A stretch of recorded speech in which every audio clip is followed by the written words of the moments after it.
Ladies and gentlemen, boys and girls, it is now time for the best real estate podcast online. It is time for Lakeway Area Real Estate Talk Live with Mike and Dave Elkins, presented by Elite Realty Group.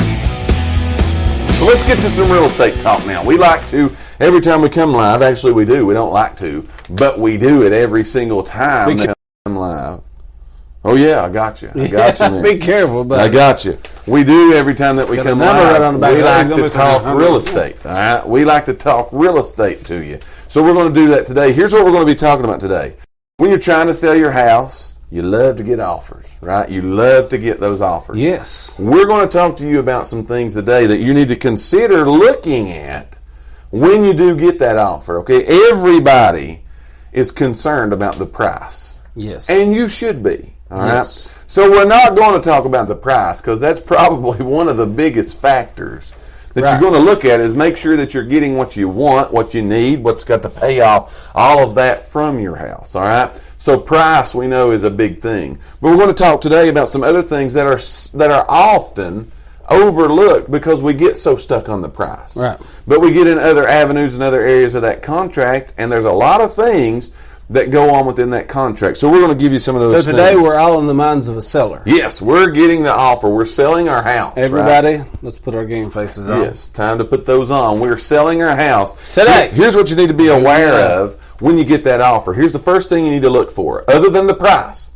The price is a given, right? It is. Here's the first thing you need to look for. You need to look and find that who is responsible to pay the closing costs. Now, when there's a sale that takes place, there are seller closing costs and there are buyer closing costs. Right. You want to look at your contract, go over with the professional, whoever that is, or if you're selling on your own, you want to find out who's paying whose closing costs.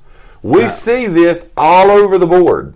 We see it where the seller pays the sellers and the buyer pays the buyers. Right. We see it where the buyer pays all the closing costs. Right. We see it where the seller pays all the closing costs. Right. Here's why you need to be aware of that, okay?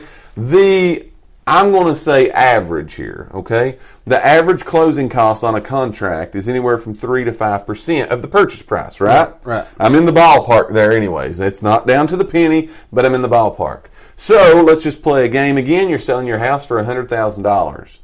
If closing costs was 5% of the purchase price, y'all with me still yet, right?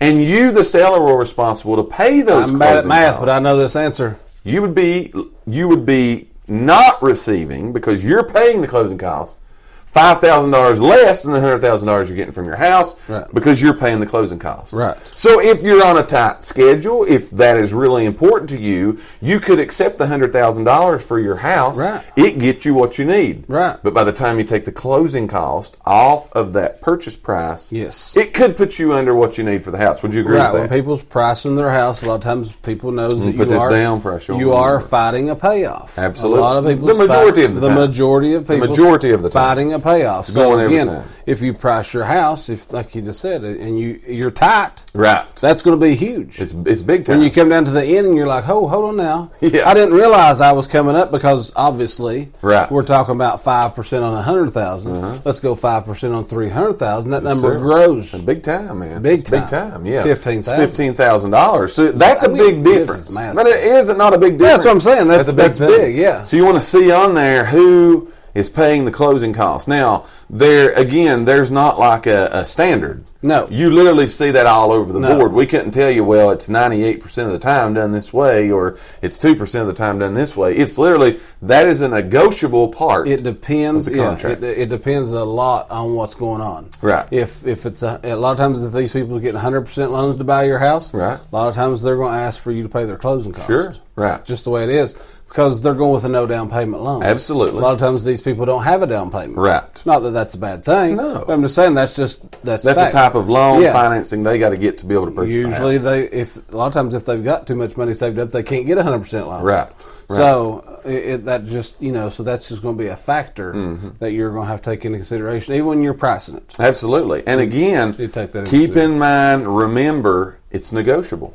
That is a negotiable item on the contract, as well as the sales price. I see that happens a lot, the word that is that's a negotiation almost more than the price. A lot of times. Is a negotiation. Oh, yeah, a lot of times. Who is going to end up paying closing costs. That's right, because that's if you would have it. It's not necessarily all the time money out of pocket, but it's money off of somebody's, either the buyer paying somebody's not or the seller profit from the house. So somebody's not going to, or on a buyer's case, they're going to have to pay for those closing costs. Now, very rarely do you see those rolled into the loan. They're actually paid. Right. So that could be right out of a buyer's pocket. So again, we're talking about today things that you need to look for when you're selling your house. You get an offer in on it. You know you're going to look at the sales price. Don't just look at that price. But don't just get caught up in that. The first thing we talked about today is you want to look for it on the contract and see who's responsible for paying the closing costs. Make sure then, again, after that, whether you're paying or not, the price is still acceptable to you, then you can move on and look for something else. I've got number one, you got number two. Well, what do you got? I want to go with a question here. Go right ahead, for Nicole. Yes. So I see that Amy is doing something to invite people. Right. What is she doing? Because we can't see. I know. It doesn't show up on my phone, but it shows up on my computer. She has tagged, because she couldn't figure out how to share. Gotcha. So she has tagged like all kinds of people. Gotcha. Awesome. That's the way to do it. Bring it on. Thank you, Amy. Yes, that's exactly right. Getting a lot of people going on. Yes. All right. So where we at? Number two. We're number two. Number two is who's going to take care of the repairs. That's big, man. That's a big thing. Because again, you never know what you're going to get into if you got home. They're going to do a home inspection. Right. There's repairs need to be made. You need to take into what am I trying to say? Consideration. Yeah. You take into consideration of what those repair costs are going to be. That's exactly right. Again, if you're going to have to start putting in new heat pumps, new roofs, all that stuff, that's going to take into consideration on what you can accept as an offer. Absolutely. If we're fighting payoffs. Right. And I just had this come up the other day. It is in our state contracts. And what we have, we use here, and most offices here in the Lakeway area use the state contract that's provided by the Tennessee Association of Realtors. It is built in that contract that a buyer can do an inspection, a home inspection. Right. Okay, now, so it's not necessarily when you get the offer, you probably don't know about any repairs at that time. Yeah. Okay, so what happens is then the buyer's going to go get the inspection done. If they see things at that point in time they want repaired, that's when that's going to come up. But again, at that point in time, it's negotiable at that point in time. We start negotiating. Yeah. Who's going to do it? You know, so they may come back and say, well, the house needs a roof. I want you as the seller put a roof on there. Yeah. That's negotiable. They may say, you know, I need light sockets. I need this, I need that. That's negotiable. But again, we see so many times, why are we telling you this? One, you want to know if you're going to have to pay for the repairs, if there is even going to be any. Right. But the second thing is, we see a lot of people that enters into a contract and everybody agrees on that price. And the inspection's still out there to be determined. Right. Okay? Right. And as a seller, they go ahead and move forward with maybe a purchase on another house. Right. And don't put no contingencies in there to protect this house. Right. And then you're stuck. Because I'm stuck in a deal here. Yeah. And so then when the repairs come back, you got to do whatever you got to do to get your house I'm going to have to start doing these repairs, So you want to look at those and be aware of who's responsible for them, when's the inspection is going to be done. So that keeps you from kind of getting in a pinch moving forward. Would you agree with that? Yeah, absolutely. But you want to look at it again, who's responsible for paying for it, if there is going to be any.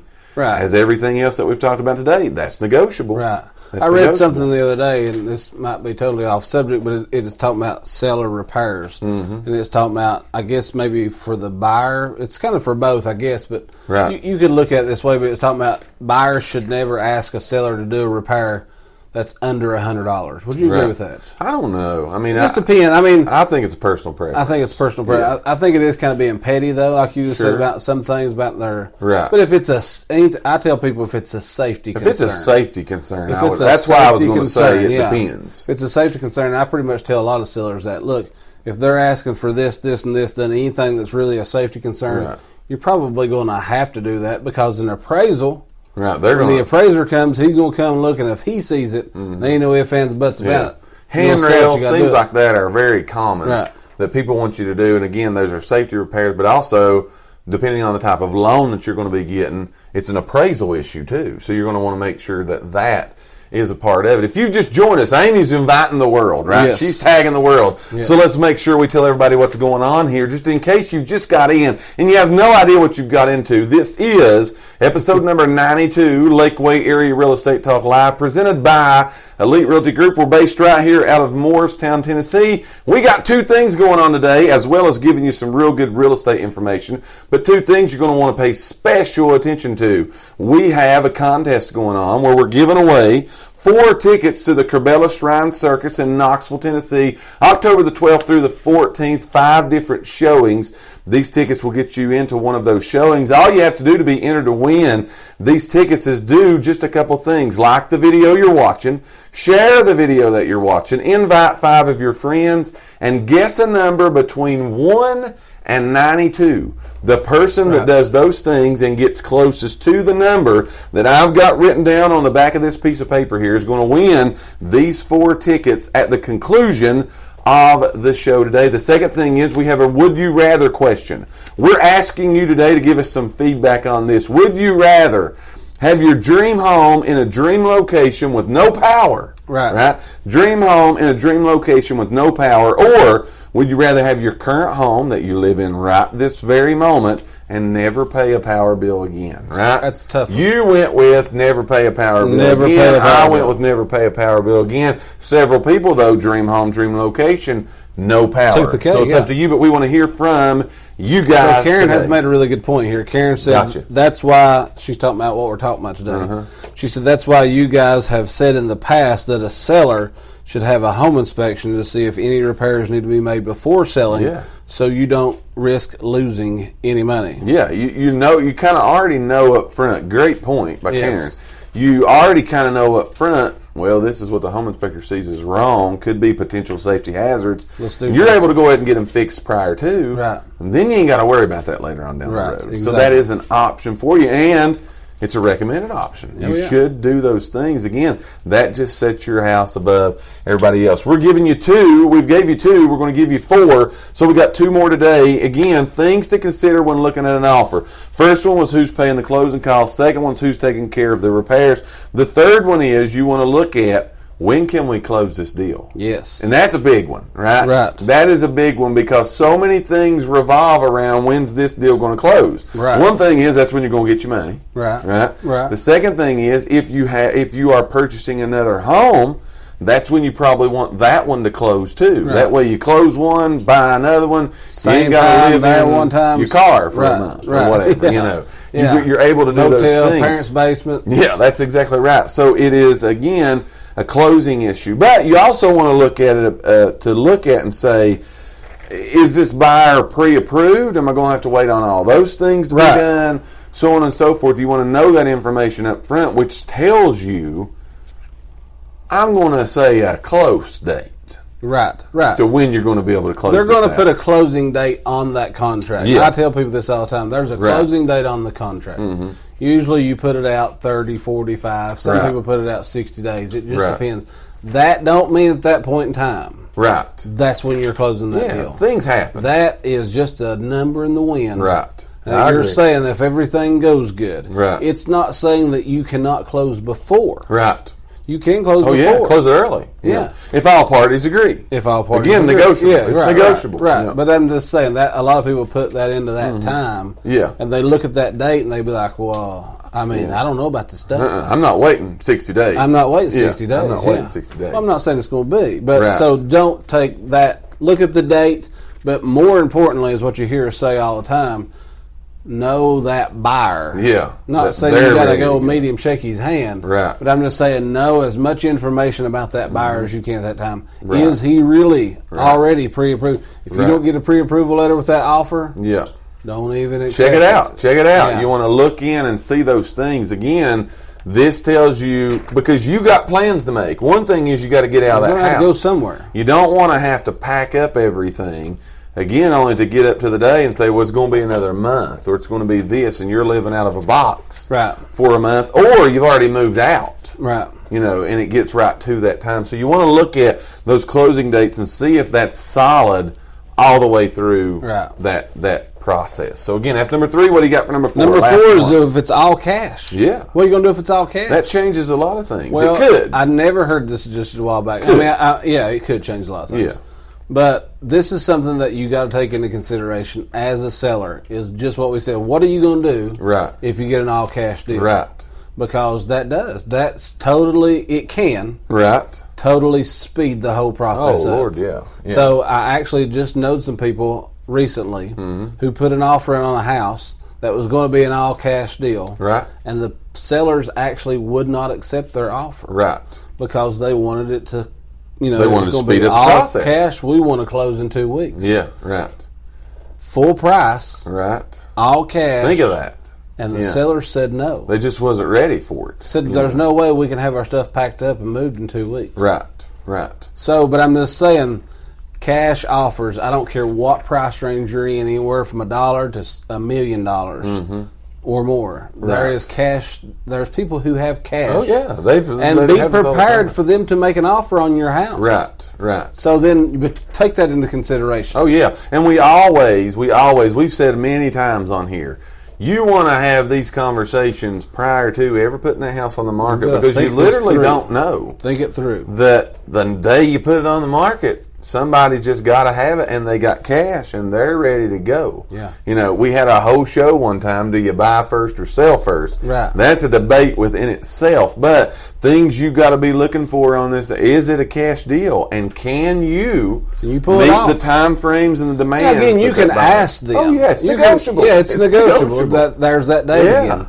That date's negotiable. Well, a lot of times what has happened here is somebody has sold their house. Yep. And they need to be in another house absolutely in 2 weeks and 2 days. Right. So that's what they're trying to do. Absolutely. Yeah, you want to be able to, again, these are things, what we're talking about today, what the information we've gave you about today. Amy says she could be out there in 2 weeks. Oh, yeah. Well, especially if they come on with cash. They come with cash. I would try my best, I think. If I could get out, I would try my best, I think, to get out. Because, I mean, what if you never get another offer? Sure. Yeah, that could be like what if that's your offer? Right. And you turned it down? Right. I mean, and again, circumstances, I know I understand. We've been criticized before because we say understand. you don't see the real world, but I understand the circumstances are going to dictate that, and each individual is going to have their own little reason she'd why. be out before the week was up. Yeah, I think a lot of people would, but again, circumstances dictate that. We thank each and every one of you for listening to today's podcast. Tune in for future episodes by subscribing to our channel and get the latest and greatest real estate information right here on Lakeway Area Real Estate Talk Live, presented by Elite Realty Group. Until next time, have a great and blessed day.